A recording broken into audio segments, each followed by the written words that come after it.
Hello Capricorn, Sun, Moon, Rising, and Venus signs. Kamusta kayo? Sana po ay nasa mabuti kayong kalagayan.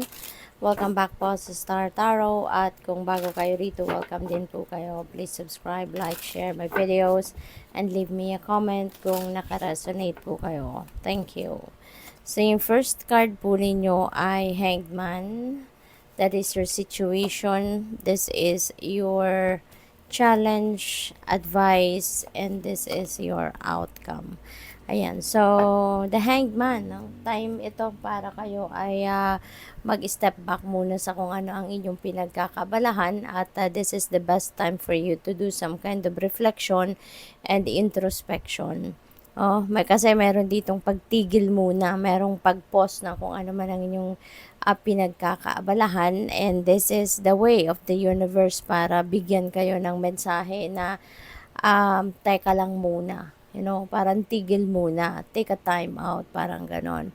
And sa pag ninilay-nilay mo ito, na sa pagpapahinga mong ito, there will be like new perspective, no, na madidiscover kayo. There will be new ideas or new plans that may arise, no? At maaaring yan ang mas dapat na pagtuunan ninyo ng pansin sa ngayon rather than kung ano man yung inyong pinagkakaabalahan, no? Yung challenge ninyo is Page of Swords. Maybe there is a struggle, no, para sa inyo doon sa kung ano man ang mga impormasyon or ano man ang mga news or facts na maaaring nare-research ninyo. Po pwede rin na meron ditong struggle kayo doon sa hinahanap ninyong mga impormasyon kasi maaaring hindi ninyo ito nakukuha or hindi ninyo nare-receive sa oras or sa panahon na ine-expect ninyo. Kaya po pwedeng nandoon yung pinoproblema din ninyo. Ang advice sa inyo is Two of Pentacles, no? Two of Pentacles is asking for balance kasi nagmamanifest siguro kayo sa iba't ibang parte ng buhay ninyo ng imbalance, no? Maaaring maraming mga bagay na alam mo yun, yung hindi ninyo nabibigyan ng panahon or atensyon dahil marami kayong ginagawa. So, maybe nagkukulang kayo sa oras para doon sa ibang parte, no? Doon sa ibang area, kumbaga, ng buhay ninyo. So, this is asking you for balance, okay? Kung siguro mababalansin ninyo ang mga bagay-bagay, mga pinagkakaabalahan ninyo, then maybe it will be better kasi magkakaroon kayo ng oras sa maraming bagay at siguro wala kayong makakaligtaan, wala kayong ma-overlook, something like that, no? At dito naman sa Magician, no? So you are going to start taking action. Dito sa Magician, you have that pagkakataon na para simulan nyo nang i-carry out kung ano man yung mga matagal na ninyong pinaplano. Siguro, meron kayong specific goal, kunyari, 'di ba?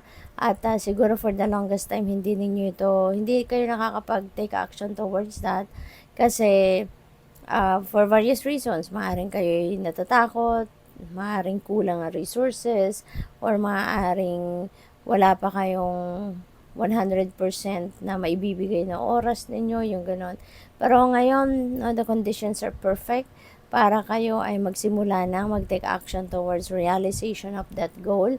Kaya hindi na kayo ngayon magpapatumpik-tumpik pa, no? As in, you're going to take advantage of this opportunity na, of this time na nandiyan na yung mga kakailanganin ninyo. So, kuha tayo ng clarifiers.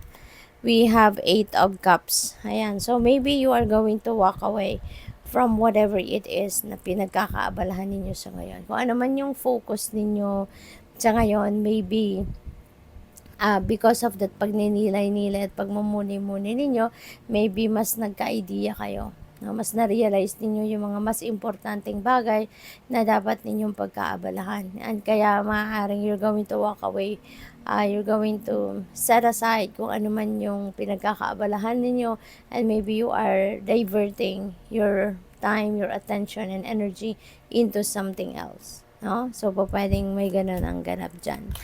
Ay, naku, nalaglag. So, we have the tower. So, there is a change happening. Sorpresa ito para sa iyo ng universe. And there is 6 of Wands. Magtatagumpay ka. Kung ano man itong just struggle na maaaring nararanasan ninyo, nahihirapan kayo in some some areas of your life, you are going to succeed, no? Mapagtatagumpayan mong malagpasan kung ano man ang bagay na nahihirapan kayo sa ngayon. So, we have the Emperor, no? So, things are going to be back in order. Pagtatagumpayan mo din yan, no? Na mabalanse ang lahat. Kasi, di ba, may imbalances na nangyayari sa buhay ninyo. With the Emperor energy, you will be able to fix it, no? Ma-organize mong muli ang mga bagay-bagay sa buhay mo, kaya magiging maayos na ang lahat, no? You will be able to fix it, you will be able to put everything in control na, no? So, with the Magician, we have 9 of Cups. Maganda to kasi si 9 of Cups is wish fulfillment ito eh. So, it feels like to me na kung ano yung mga wishes mo, kung ano yung mga heart's desires mo, yan ay maa-achieve mo, no? Maaaring kung ano man yung sisimulan mong gagawin, yan ay yan ay ang pangarap ninyo. Yan ang pinapangarap ninyo na matagal na. So, it's coming to fruition, no? So, ipagpatuloy mo lang yan na magte-take action ka. Huwag ka nang magpatumpik-tumpik pa. There's no looking back. No, just keep moving forward at ipagpatuloy mo yan pa sa saan ba't maa-achieve mo kung ano yung dream mo, no? There is a dream that is coming to fruition dito. So, good luck sa'yo. So, we have choose a new direction. Ayan. So, eto, no, yung 8 of Cups na yan, you're definitely going to choose a different direction. You are definitely going to move towards a new path, no? At kung ano man yan, so, alam mo, no, na kailangan mong gawin yan because that's where you will find fulfillment. That's where you will find happiness and joy. So, we also have Observer. Ayan. So, now is not the time, no? Para kayo ay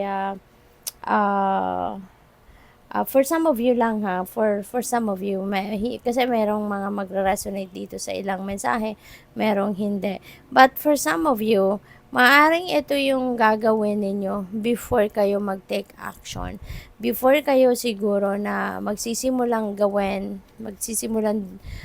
mag-take action towards realization of your dreams, of your plans, no, na matagal na ninyong pinagplanuhan. Before you do that, it feels like to me na pinag-aralan nyo muna to. It feels like to me that you did a lot of observation sa mga bagay-bagay lalo na sa path, no, natatahakin ninyo. Maaring kayo yung parang inaral nyo talaga to, no? Nagmasid, nag-observe kayo, pinag-aralan ninyo, diniskartehan ninyo before you are going to take action. Bravery. At ngayon, magte-take action na kayo kasi magiging matapang na din kayo.